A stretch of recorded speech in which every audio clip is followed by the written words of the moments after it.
Hello दोस्तों, स्वागत है आपका हमारे YouTube channel mission lecture UK 2025 पर। तो दोस्तों, जैसा कि हमारे द्वारा हिंदी की लगातार क्लासेस आपको प्रोवाइड कराई जा रही हैं और बहुत सारे कैंडिडेट्स हैं हमारी मेंबरशिप ज्वाइन कर लिया और उनके लिए हम विशेष क्लासेस भी यहाँ पर प्रोवाइड करा रहे हैं। तो दोस्तों, यहाँ पर जो हमारी क्लासेस हैं उसके अंतर्गत हमने इससे पहले वाली क्लास में हमने प्रैक्टिस सेट के अंतर्गत क्वेश्चन 30 तक के क्वेश्चन किए थे और आज हम 31 से लेकर 60 तक के क्वेश्चंस आपको देने वाले हैं। तो बहुत इंपॉर्टेंट ये क्लास होने वाली है। कोई भी एस्पिरेंट जो है इस क्लास को स्किप ना करे, क्योंकि बहुत यहाँ पर जो क्वेश्चंस का कलेक्शन है बहुत इंपॉर्टेंट है आपके आगामी एग्जाम्स के लिए। तो बिना स्किप किए पूरी क्लास को ज़रूर वॉच करें। साथ ही जो चैनल पर नए हैं तो चैनल को सब्सक्राइब करके बेल आइकन दबाकर ऑल नोटिफिकेशन ऑन कर लें। जिन अभ्यर्थियों ने अभी लगातार हिंदी की क्लासेस के साथ आप मेंबरशिप ज्वाइन नहीं किए वो ज़रूर ज्वाइन कर लें। बहुत आसान सी मेंबरशिप है, आप ज्वाइन सेक्शन में जाके खुद ही देख सकते हैं। तो स्टार्ट करते हैं दोस्तों आज की क्लास को और लेते हैं पहला क्वेश्चन।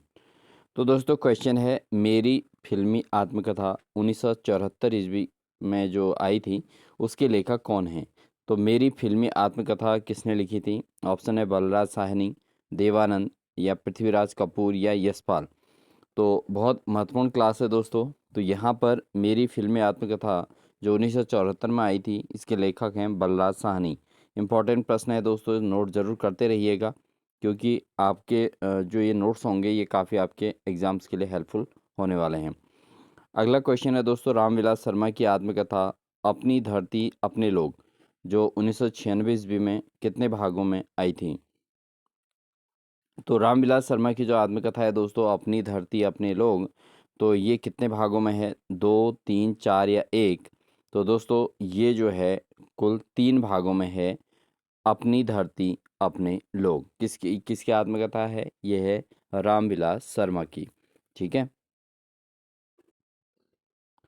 अगला क्वेश्चन है दोस्तों, क्या भूलूं क्या याद करूं। ठीक है, हरिवंश राय बच्चन की है। तो क्या भूलूं क्या याद करूं, इसका प्रकाशन वर्ष क्या है? तो 1960 या 1969, 1970 या 1975। तो बहुत आसान प्रश्न है, आपको ज़रूर आता होगा। तो ये जो है ये 1969 में आई थी, क्या भूलूं क्या याद करूं। ठीक है। अगला क्वेश्चन है दोस्तों, तपती पगडंडियों पर पद यात्रा। तो तपती पगडंडियों पर पद यात्रा जो है ये 1989 में ये आई थी और इसकी ये किसकी आत्मकथा है, यानी किसने अपनी आत्मकथा लिखी है इसमें? तपती पगडंडियों पर पद यात्रा। ऑप्शन है कन्हैयालाल मिश्र प्रभाकर या फणीश्वर नाथ रेणु, रामदरस मिश्र या शिवपूजन सहाय। तो दोस्तों तपती पगडंडियों पर पद यात्रा जो आत्मकथा है दोस्तों ये लिखी गई है कन्हैयालाल मिश्र प्रभाकर के द्वारा। तो ऑप्शन नंबर ए इसका राइट आंसर हो जाएगा। अगला क्वेश्चन है दोस्तों, वियोगी हरि की आत्मकथा मेरा जीवन प्रवाह किस वर्ष प्रकाशित हुई। तो वियोगी हरि की जो आत्मकथा है दोस्तों मेरा जीवन प्रवाह ये किस वर्ष प्रकाशित हुआ था? 1941 में या 1948 में, 1950 में, 1955 में? तो दोस्तों जो ये मेरा जीवन प्रवाह जो आत्मकथा है ये इसके लेखक हैं वियोगी हरि। और ये कब लिखी गई थी? ये लिखी गई थी दोस्तों 1948 में, 1948 में, यानी कि स्वतंत्रता के जस्ट अगले साल 1947 के जस्ट दूसरे साल 1948 में ये हुआ था। तो इसलिए आप इसको याद कर लेंगे, मेरी जीवन प्रवाह। नेक्स्ट है दोस्तों, आत्मनिरीक्षण। 3 भाग हैं इसमें, आत्मकथा के लेखक कौन हैं? तो आत्मनिरीक्षण नामक जो आत्मकथा है दोस्तों इसके लेखक कौन हैं? सेठ गोविंद दास, देवराज उपाध्याय, गंगा प्रसाद उपाध्याय या सुभाष चंद्र बोस। तो आत्मनिरीक्षण नामक जो आत्मकथा है इसके लेखक कौन है दोस्तों? वह हैं सेठ गोविंद दास। सेठ गोविंद दास द्वारा लिखित है आत्मकथा आत्मनिरीक्षण। तो ऑप्शन नंबर ए इसका राइट आंसर हो जाएगा। अगला क्वेश्चन है दोस्तों, तरुण के स्वप्न किसकी आत्मकथात्मक कृति है? तरुण के स्वप्न किसकी आत्मकथात्मक कृति है? सुभाष चंद्र बोस, जवाहरलाल नेहरू, लाला लाजपत राय या भाई परमानंद। तो दोस्तों जो तरुण के स्वप्न नामक जो आत्मकथा लिखी गई है वो किसके द्वारा लिखी गई है? ये लिखी गई है सुभाष चंद्र बोस के द्वारा। तरुण के स्वप्न सुभाष चंद्र बोस की आत्मकथा है। अगला है मेरा नाटक काल। मेरा नाटक काल जो 1957 में आई थी इसके लेखक कौन है दोस्तों? मेरा नाटक काल के लेखक कौन हैं? राधेश्याम कथावाचन या मनमथ नाथ गुप्त या अजीत जैन या विनोद शंकर व्यास। तो दोस्तों मेरा नाटक काल जो 1957 में जो आई थी, इसके लेखक कौन हैं? इसके लेखक हैं दोस्तों राधेश्याम कथावाचक। ठीक है, तो ऑप्शन नंबर ए इसका राइट आंसर हो जाएगा। नेक्स्ट क्वेश्चन है दोस्तों, बचपन के 2 दिन और यौन के द्वार पर किसकी आत्मकथा के भाग हैं? तो ये 2 भाग हैं दोस्तों, एक तो बचपन के 2 दिन और एक यौवन के द्वार पर। ये किसकी आत्मकथा के भाग हैं? ऑप्शन है देवराज उपाध्याय, चतुरसेन शास्त्री, किशोरीदास वाजपेयी या नरदेव शास्त्री। तो बचपन के 2 दिन और यौवन के द्वार पर ये किसके आत्मकथा के रूप में लिखे गए हैं? तो ये हैं दोस्तों देवराज उपाध्याय की आत्मकथाएं हैं। तो ऑप्शन नंबर ए इसका बिल्कुल सही आंसर हो जाएगा। अगला क्वेश्चन है यादों की परछाइयाँ। यादों की परछाइयाँ जो 1956 में लिखी गई थी, तो इसके लेखक कौन हैं? किसकी रचना है ये? किसके द्वारा लिखित है यादों की परछाइयाँ? ऑप्शन है चतुरसेन शास्त्री, पद्मलाल पुन्नालाल बख्शी या वियोगी हरि या पांडे वेचन शर्मा उग्र। तो यादों की परछाइयाँ नामक जो है रचना है दोस्तों, ये लिखी गई है चतुरसेन शास्त्री के द्वारा। तो ऑप्शन नंबर ए इसका बिल्कुल सही आंसर हो जाएगा। और ये इसके जो लेखन हुआ है 1956 में ईस्वी में हुआ है। यादों की परछाइयाँ चतुरसेन शास्त्री की रचना है, इसलिए आप इसको जरूर नोट कर लीजिएगा। अगला प्रश्न है दोस्तों, क्रांति पथ का पथिक 1966 ईस्वी में ये किसकी आत्मकथा है? तो क्रांति पथ का पथिक जो 1966 में लिखी गई, किसकी आत्मकथा है? ऑप्शन है पृथ्वी सिंह आज़ाद या यशपाल, राहुल सांकृत्यायन या मनमथ नाथ गुप्त। तो क्रांति पथ का पथिक नामक जो आत्मकथा लिखी गई है, वो किसके द्वारा लिखी गई है? लिखी गई है पृथ्वी सिंह आज़ाद के द्वारा। तो पृथ्वी सिंह आज़ाद के द्वारा लिखी गई है, इसलिए ऑप्शन नंबर ए इसका बिल्कुल सही आंसर हो जाएगा दोस्तों। अगला प्रश्न है दोस्तों, मेरी अपनी कथा नामक जो आत्मकथा है, इसके लेखक कौन है? 1958 में ये लिखा गया है।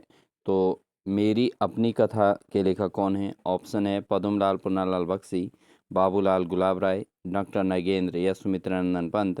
तो मेरी अपनी कथा इसके लेखक हैं दोस्तों, वह हैं पद्मलाल पुन्नालाल बख्शी। तो ऑप्शन नंबर ए इसका बिल्कुल सही आंसर हो जाएगा। अगला प्रश्न है घर की बात 1983 ईस्वी में किसकी पारिवारिक आत्मकथा है? तो घर की बात नामक जो आत्मकथा है दोस्तों, किसकी पारिवारिक आत्मकथा है? 1983 में लिखी गई है। ऑप्शन है रामविलास शर्मा, भीष्म साहनी, कमलेश्वर या अमृतलाल नागर। तो घर की बात नामक जो पारिवारिक आत्मकथा है, किसके द्वारा लिखी गई है? ये लिखी गई है दोस्तों रामविलास शर्मा के द्वारा। तो ऑप्शन नंबर ए इसका बिल्कुल सही आंसर हो जाएगा। लेते हैं दोस्तों अगला प्रश्न, स्मृति की जन्मपत्री जो 1979 ईस्वी में लिखी गई थी, इसकी लेखिका किस लेखिका की कृति है? तो स्मृति की जन्मपत्री नामक जो लिखा गया है दोस्तों, इसके कौन से लेखिका के हैं? ऑप्शन है रविंद्र कालिया, महादेव वर्मा, मन्नू भंडारी या कुसुम अंसल। तो दोस्तों ये जो स्मृति की जन्मपत्री है, एक तो ये क्वेश्चन इंपॉर्टेंट है, इसको आप नोट कर लीजिएगा, बहुत इंपॉर्टेंट है। 1979 में लिखा गया है और ये जो है इसके लेखक कौन हैं? इसके लेखक हैं दोस्तों रविंद्र कालिया। रविंद्र कालिया द्वारा लिखित है ये स्मृति की जन्मपत्री। तो ऑप्शन नंबर ए इसका बिल्कुल सही आंसर हो जाएगा। तो दोस्तों आपको हमारी क्लासेस जो है लगातार देखने को मिलेंगी। 30 मई को आपका पेपर है, तो तब तक हम लगातार आपको क्लासेस प्रोवाइड कराएंगे। तो इसलिए आप चैनल पर अगर नए हैं तो चैनल को सब्सक्राइब कर लें, साथ ही बेल आइकन दबा कर ऑल नोटिफिकेशन ऑन कर लें, क्योंकि आपको हमारी हिंदी की क्लासेज आपको लगातार प्रोवाइड होने वाली हैं। जिन अभ्यर्थी ने अभी मेंबरशिप ज्वाइन नहीं किया है, वो जरूर मेंबरशिप ज्वाइन कर लें, क्योंकि वहाँ पर आपको हिंदी की विशेष क्लासेस देखने को मिल रही हैं। तो जो भी अभ्यर्थी हैं आप विशेष क्लासेस के लिए उसको ज्वाइन कर लें, क्योंकि आपको साथ में रिवीजन की क्लास, डिटेल क्लासेस भी हमारे चैनल के माध्यम से देखने को मिलने वाली हैं। तो लगातार आप हमारे चैनल पर जुड़े रहें और एक बेहतरीन प्रिपरेशन के लिए आपके साथ हम खड़े हैं। तो इसलिए आप जो है चैनल से बिल्कुल भी स्किप ना करें, वीडियो को पूरा देखें और अपने नोट्स तैयार करते रहें। और जो हम फाइनल नोट्स की क्लासेस करा रहे हैं, जिसमें हमारे 2-3 क्लासेस आ चुकी हैं, तो आप उनको ज़रूर देखिए और अपना तैयारी जो है फाइनल नोट्स भी तैयार कीजिए, जिससे आपके पास 10-15 पेजों के नोट्स आपके फाइनल उस टाइम के लिए होनी चाहिए, जो आपको 30 मई से पहले, यानी कि आपको लगभग लगभग 22-25 मई के बाद आप उन्हीं नोट्स, फाइनल नोट्स को रिवाइज़ करें, और साथ ही जो है ये आपकी क्लासेस जो है आपके लिए हेल्पफुल होती रहेंगी। ठीक है, बढ़ते हैं अगले प्रश्न में। अगला प्रश्न है दोस्तों, निम्नलिखित में से असंगत विकल्प चुनिए, यानी कि 4 विकल्प दिए गए हैं, 4 में से कौन सा असंगत है वो चुनना है। लक्ष्मण गायकवाड़ उचक्का 2011 ईस्वी, रजनी तिलक अपनी जमी अपना आसमां 2017, मोहनदास नैमिषराय इनकी रचना जो है रंग किसके संग मेरे, रंग कितने संग मेरे 2019 ईस्वी, और उसके अलावा सुशीला टांगभोरे ये शिकंजे का दर्द 2008। तो इनमें से कौन असंगत विकल्प को चुनना है दोस्तों, क्या कौन सा गलत है। तो अगर हम बात करें लक्ष्मण गायकवाड़ की उचक्का, ये 2011 में आई थी, और रजनी तिलक अपनी जमी अपने आसमां 2017 ठीक है। मोहनदास नैमिषराय रंग कितने संग मेरे 2019 ये भी सही है। तो यहाँ पर सुशीला टागभोरे शिकंजे का दर्द ये दोस्तों रॉन्ग है। तो इसका ऑप्शन नंबर डी इसका सही हो जाएगा इसके अकॉर्डिंग। बाकी ये 3 के 3 तो ऑलरेडी सही हैं, इनमें कोई मिस्टेक्स नहीं है। अगला क्वेश्चन है दोस्तों, मुझ में देव जीवन का विकास, मुझ में देव जीवन का विकास 1910 ईस्वी में किस भाषा की प्रथम आत्मकथा मानी जाती है। तो मुझ में देव जीवन का विकास 1910 में जो आई थी, ये किस भाषा का की आत्मकथा मानी जाती है। ब्रज भाषा, खड़ी बोली हिंदी, अवधी या मैथिली। तो दोस्तों जो ये इम्पोर्टेंट प्रश्न है, पहले तो इसको आप इम्पोर्टेंट की श्रेणी में नोट कर लीजिएगा। मुझ में देव जीवन का विकास, ठीक है, ये 1910 ईस्वी में किस भाषा में लिखी गई आत्मकथा है दोस्तों। तो ये लिखी गई है दोस्तों खड़ी बोली हिंदी के रूप में। ठीक है, खड़ी बोली में लिखी गई है। अगला क्वेश्चन है आत्मकथा, आत्मकथा जो शब्द है दोस्तों, उसके लिए अंग्रेजी का कौन सा शब्द यूज़ होता है। तो ऐसे प्रश्न भी पूछे जाते हैं दोस्तों, कभी कभी ऐसा होता है कि जैसे कौन सा शब्द किस भाषा से है ये भी पूछा जाता है, और साथ ही जो है आत्मकथा को इंग्लिश में क्या कहते हैं, या इंग्लिश के इस वर्ड को हिंदी में क्या कहते हैं। तो वो इंग्लिश वाले से हो सकता है, बट यहाँ पर आपसे आत्मकथा वर्ड को अंग्रेजी में किस भाषा में प्रयोग किया जाता है। ऑप्शन है बायोग्राफी, ऑटोबायोग्राफी, मेमोरी, मेमोयर और डायरी। तो दोस्तों जो आत्मकथा जो है आत्मकथा शब्द को अंग्रेजी में क्या कहते हैं, बहुत आसान सा प्रश्न है, इसको बोलते हैं ऑटोबायोग्राफी। ठीक है, कभी कभी ऑटोबायोग्राफी किसकी है ये भी पूछा जाता है, कोई भी ऑटोबायोग्राफी दे देगा हिंदी में और यहाँ पर शब्द भी ऑटोबायोग्राफी लिख देता है, तो उसको आत्मकथा कहते हैं, और आत्मकथा को इंग्लिश में ऑटोबायोग्राफी कहा जाता है। तो ऑप्शन नंबर बी इसका सही आंसर हो जाएगा। अगला क्वेश्चन है दोस्तों, हिंदी की प्रथम आत्मकथा अर्धकथानक के लेखक कौन है। ये बहुत इंपॉर्टेंट प्रश्न है दोस्तों, अर्धकथानक वाला। ठीक है, ये हिंदी की प्रथम आत्मकथा है, इस पर हमने प्रीवियस क्लास में आपको बताया था कि हिंदी की आत्मकथा, ठीक है, प्रसिद्ध आत्मकथा और प्रथम आत्मकथा दोनों में अंतर है। तो 2 क्वेश्चन थे, आपने इससे पहले की क्लास जो हमारी प्रैक्टिस सेट वाली आई होगी उसमें आप ज़रूर देखिएगा, आपको बहुत अच्छे से मैंने डिटेल समझा रखा उसमें कि क्या इसका आंसर बनेगा। तो हिंदी की जो प्रथम आत्मकथा है अर्धकथानक, इसके लेखक कौन है। ऑप्शन है बनारसी दास जैन, या भारतेंदु हरिश्चंद्र, अंबिका दत्त व्यास, या स्वामी दयानंद। तो हिंदी की प्रथम आत्मकथा अर्धकथानक ये जो लिखी गई है दोस्तों किसके द्वारा, ये लिखी गई है बनारसी दास जैन के द्वारा। तो ऑप्शन नंबर ए इसका सही आंसर हो जाएगा। अगला प्रश्न है साधना के पथ पर जो 1946 ईस्वी में किसकी आत्मकथा है। तो साधना के पथ पर नामक जो आत्मकथा है किसकी है। ऑप्शन है हरिभाव उपाध्याय, लाला लाजपत राय, राजेंद्र प्रसाद, या महात्मा गांधी। साधना के पथ पर जो 1946 ईस्वी में जो आत्मकथा आई थी दोस्तों, ये किसकी आत्मकथा है। ये है दोस्तों हरिभाव उपाध्याय की आत्मकथा है, इसलिए ऑप्शन नंबर ए इसका बिल्कुल सटीक आंसर हो जाएगा। अगला प्रश्न है दोस्तों, अपूर्ण आत्मकथा कुछ आप बीती कुछ जग बीती 1876 ईस्वी में जो लिखी गई थी, इसके लेखक कौन हैं। अपूर्ण आत्मकथा कुछ आप बीती कुछ जग बीती, तो ये 1876 ईस्वी में जो लिखी गई थी इसके लेखक कौन है। ऑप्शन है भारतेंदु हरिश्चंद्र, अंबिका दत्त व्यास, भाई परमानंद या स्वामी श्रद्धानंद। तो अपूर्ण आत्मकथा, इसके लेखक कौन हैं? इसके लेखक हैं दोस्तों, ये हैं भारतेंदु हरिश्चंद्र। अपूर्ण आत्मकथा के लेखक भारतेंदु हरिश्चंद्र हैं, ये हम पहले भी बता चुके हैं आपको। ठीक है, तो ये बहुत इम्पोर्टेंट है। और ये हमारी जो रिवीजन क्लास आ रही है दोस्तों, उसमें भी हम कुछ मेन चीज़ों को फोकस कर रहे हैं। तो इसलिए आप ज़रूर हमारे चैनल से बने रहें और आपको बेहतरीन प्रिपरेशन मिलेगी, कुछ भी नहीं छूटेगा जो आपका एग्ज़ाम में आने वाला हो। हम प्रैक्टिस सेट के तौर पर आपको प्रीवियस ईयर क्वेश्चन पेपर भी कराने वाले हैं, सारी चीज़ें हम आपको एक एक करके देने वाले हैं दोस्तों। ठीक है, पीडीएफ जो भी हमारे कैंडिडेट्स हैं जिन्होंने हमारी मेंबरशिप ज्वाइन कर ली है, वो हम उनको हम पीडीएफ भी प्रोवाइड कराएंगे। ठीक है, तो ये सारी चीज़ें आपके लिए व्यवस्थाएं बन रही हैं, तो आप लगातार जो है बने रहिएगा। बढ़ते हैं अगले प्रश्न में। अगला प्रश्न है, हिंदी की पहली महिला आत्मकथा लेखिका और उसकी रचना का सही युग्म कौन सा है? तो हिंदी की पहली महिला जो है जिन्होंने अपने आत्मकथा लिखा है, तो वो लेखिका कौन है और उनकी रचना कौन सी है, वो सही युग्म को बताना है दोस्तों। तो यहाँ पर अगर हम देखें प्रतिभा अग्रवाल, ये गलत आंसर हम नहीं पढ़ेंगे दोस्तों, सीधे सीधे दोस्तों यहाँ पर बी ऑप्शन सही है। जानकी देवी बजाज, इनकी मेरी जीवन यात्रा इनकी रचना है और इन्होंने 1956 ईस्वी में इसको लिखी थी।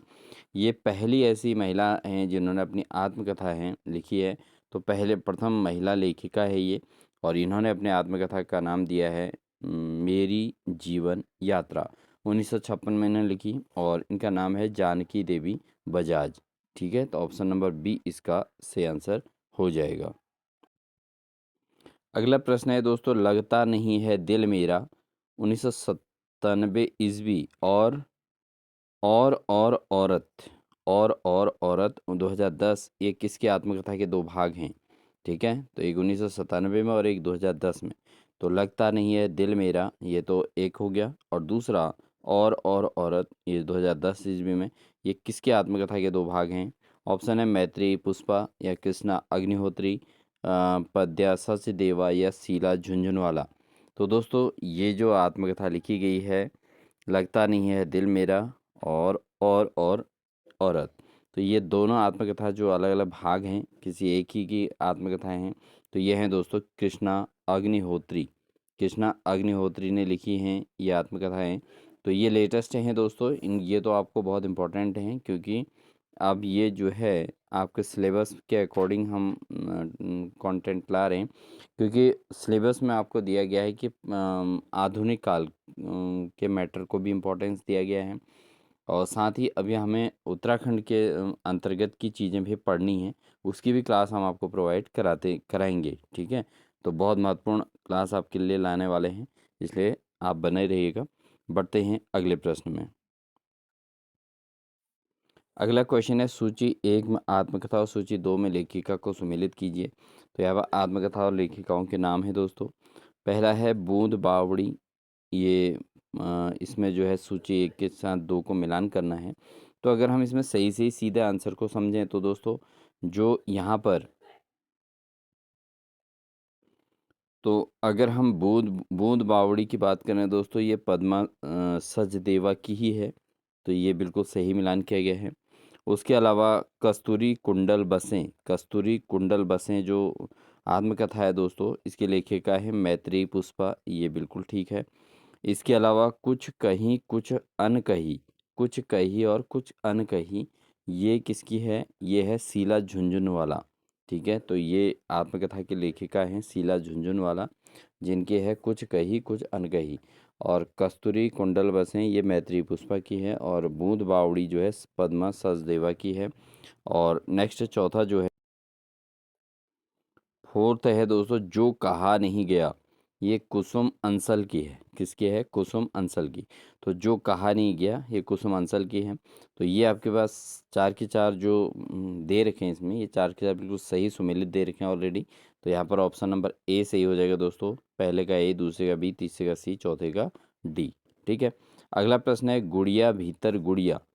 तो गुड़िया भीतर गुड़िया 2008 में लिखी गई है, ये किसकी आत्मकथा दूसरा भाग है? तो गुड़िया भीतर गुड़िया 2008 में लिखी गई है, किसकी आत्मकथा का दूसरा भाग है? ऑप्शन है मन्नू भंडारी, रमणिका गुप्ता, प्रभा खेतान या मैत्री पुष्पा। तो गुड़िया भीतर गुड़िया नामक जो आत्मकथा है दोस्तों, ये कब लिखी गई है? ये लिखी गई है मैत्रेयी पुष्पा के द्वारा और 2008 में लिखी गई है। तो ऑप्शन नंबर डी इसका सही आंसर हो जाएगा। अगला क्वेश्चन है एक कहानी यह भी जो 2007 में लिखी गई है। बिल्कुल लेटेस्ट इन्फॉर्मेशन है दोस्तों, काफ़ी इम्पोर्टेंट क्लास है। अब आज के समय में जो एग्ज़ाम्स होंगे, क्योंकि आपका लेक्चर का एग्ज़ाम काफ़ी डीप होने वाला है, तो उसमें ये सारी चीज़ें यहाँ पर देखने को मिलेंगी आपको। साथ ही जो अभ्यर्थी नेक्स्ट एलटी की तैयारी कर रहे हैं वो भी इन चीज़ों को नोट करते रहें। ज़रूर आप अपने दोस्तों को शेयर करें, ठीक है। जो प्रवक्ता की तैयारी कर रहे हैं उनके लिए भी इम्पोर्टेंट है हिंदी के लिए, और जो एलटी की तैयारी कर रहे हैं सिलेबस तो सभी के लिए सेम ही दिया गया है, तो वहाँ पर भी ये इम्पोर्टेंट होने वाला है। एक कहानी यह भी 2007 में जो लिखी गई है, इसके लेखिका कौन है? ऑप्शन मन्नू भंडारी, अनीता राकेश, ममता कालिया या मृदुला गर्ग। तो दोस्तों एक कहानी यह भी जो ये लिखी गई है, इसके लेखक हैं वह हैं मन्नू भंडारी। मन्नू भंडारी की रचना है एक कहानी यह भी। अगला है तस्लीमा नसरीन की आत्मकथा कितने भागों में विभाजित है? तो तस्लीमा नसरीन की जो आत्मकथा है दोस्तों कितने भागों में विभाजित है? तो ये जो है 3 भाग, 5 भाग, 7 भाग या 4 भाग। तो तस्लीमा नसरीन ने जो आत्मकथा लिखी है वो टोटल कितने भागों में विभाजित है दोस्तों? 7 भागों में। कितने भागों में है? 7 भागों में विभाजित है तस्लीमा नसरीन की आत्मकथा। तो ऑप्शन नंबर सी इसका सही आंसर हो जाएगा। अगला क्वेश्चन है दोस्तों कथन ए। प्रभा खेतान की आत्मकथा अन्या से अनन्या 2007 ईस्वी में काफ़ी चर्चित रही है, ठीक है। तो 2007 में लिखी गई है प्रभा खेतान की जो आत्मकथा है अन्या से अनन्या, और इसका जो कारण है वह है इसमें लेखिका ने अपने जीवन के संघर्षों, सामाजिक बंधनों का बेबाक वर्णन किया है। तो ये जो है क्या ये सही है? तो दोस्तों यहाँ पर अगर बता दें कि अन्या से अनन्या 2007 में लिखी गई है प्रभा खेतान के द्वारा, बिल्कुल सही है और ये चर्चित भी रही है। और साथ ही इसमें लेखिका ने अपने जीवन के संघर्षों और सामाजिक बंधनों का बेबाक वर्णन किया है, बिल्कुल सही है कि अन्या से अनन्या नामक जो आत्मकथा है इसमें इन्होंने क्या किया, अपने जीवन के संघर्षों और जो सोशल बॉन्डिंग है, सामाजिक जो बंधन है, उसको लेकर इन्होंने इसमें चर्चा की है। तो बिल्कुल सही है ये, दोनों पॉइंट बिल्कुल सही बने हैं। तो ए और आर दोनों सही हैं और आर ए की जो है सही व्याख्या करता है। तो इस आधार पर ऑप्शन नंबर ए ही इसका राइट आंसर हो जाएगा दोस्तों। अगला क्वेश्चन है पिंजरे की मैना। ये 2008 में लिखी गई है पिंजरे की मैना नामक आत्मकथा। ये किसकी आत्मकथा है? तो पिंजरे की मैना जो आत्मकथा है दोस्तों किसकी है? चर्चित रही थी दोस्तों 2008 में ये आत्मकथा जब आई थी तो काफ़ी फेमस हुई थी। तो चंद्रकिरण सोनरेखा या अनीता राकेश, सुषमा वेदी या निर्मला जैन। तो पिंजरे की मैना नामक जो आत्मकथा लिखी गई है, ये लिखी गई है दोस्तों चंद्रकिरण सोनरेखा के द्वारा। चंद्रकिरण सोनरेखा के द्वारा लिखी गई है। तो ऑप्शन नंबर ए इसका सही आंसर हो जाएगा। नेक्स्ट क्वेश्चन है कितने शहरों में कितनी बार? कितने शहरों में कितनी बार जो 2011 में आत्मकथा आई है के लिए किस लेखिका को जाना जाता है? तो कितने शहरों में कितनी बार नामक ये 2011 में लिखी जो है ये किस किस लेखिका के द्वारा लिखी गई? ऑप्शन है ममता कालिया, चंद्रकांता, मृदुला गर्ग या कमल कुमार। तो इसके जो लेखक हैं दोस्तों वह हैं ममता कालिया। ममता कालिया ने लिखी है 2011 में कितने शहरों में कितनी बार। बढ़ते हैं दोस्तों अगले प्रश्न में, और यह हमारे आज की क्लास का अंतिम क्वेश्चन रहेगा। तो यहाँ पर वे नायाब औरतें आत्मकथा की लेखिका कौन है? अब दोस्तों यहाँ पर देखिए 2023 में ये लिखा गया है वे नायाब औरतें। इस आत्मकथा की लेखिका कौन है? ऑप्शन है मृदुला गर्ग या कमल कुमार, निर्मला जैन या ममता कालिया। तो ये वे नायाब औरतें नामक जो आत्मकथा है इसकी लेखिका कौन है दोस्तों? वह हैं मृदुला गर्ग। मृदुला गर्ग के द्वारा ये लिखित है दोस्तों। तो ऑप्शन नंबर ए इसका बिल्कुल सही आंसर होगा। नोट कर लीजिएगा दोस्तों, बहुत इंपॉर्टेंट प्रश्न रहे इसके अंतर्गत। आई होप आपको ये क्लास अच्छी लगी होगी, क्योंकि हम ऐसा कंटेंट आपके लिए ला रहे हैं दोस्तों की जो आपके लिए काफ़ी हेल्पफुल होगा, जो आपकी परीक्षा की तैयारी तक काफ़ी आपको मदद मिलने वाली है दोस्तों। इसलिए बिना निसंकोच आप हमारे चैनल को सब्सक्राइब कर लें और साथ ही जिन अभ्यर्थियों ने अभी भी चैनल की मेंबरशिप ज्वाइन नहीं की, मेंबरशिप ज्वाइन कर लें, क्योंकि आपको हम लगातार एक से एक अच्छी क्लासेस प्रोवाइड कराने वाले हैं और साथ ही आपको आपके एग्ज़ाम तक लगातार आपके साथ बने रहेंगे।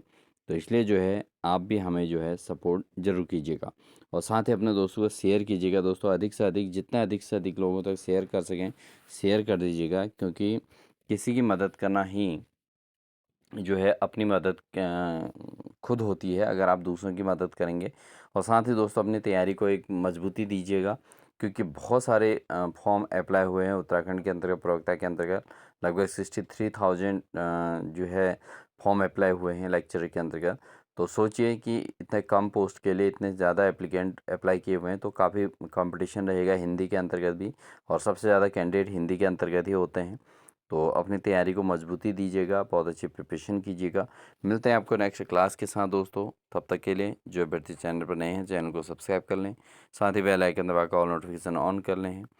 तो तब तक के लिए दोस्तों wish you all the best.